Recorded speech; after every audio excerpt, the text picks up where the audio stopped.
Pagkatapos po nating ninyong talakayin yung mga issue at mga aligasyon, ano yung panawagan ninyo kay Pangulong Bongbong Marcos?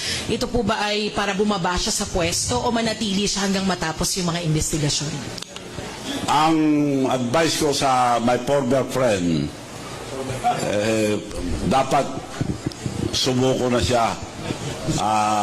Mas maganda kung sumuko sa pulis o sa military, huwag niyang antayin yung nangyari sa Libya.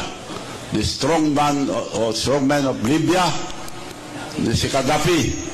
Ano nangyari sa kanya? Taong bayan umuli, pinatay. So, Bongbong Marcos, my former friend, kausapin mo ng military o police, better surrender. Wala kang ligtas dito. Hindi ka makakaligtas. Ang laki yung ginawa yung kalukuhan. To General Browner, lahat ang general ng military, mag-usap-usap po kayo bago kayo patawag sa Malacanang. Mag-isip po kayo mabuti. That is my only suggestion. Also the police, headed by General Tateng Nartates, mag-usap-usap kayo mga general bago kayo patawag sa Malacanang. Baka kala another maglalagay ulit sila pagka tinawag kayo sa Malacanang. So mag-usap-usap muna kayo.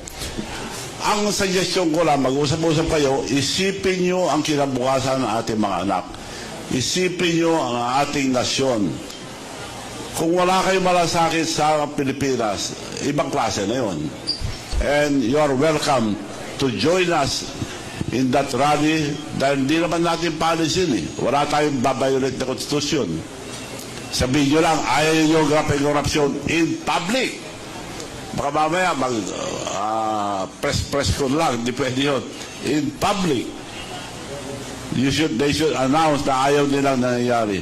Kung hindi, may ibig sabihin yan, involved din sila sa korupsyon.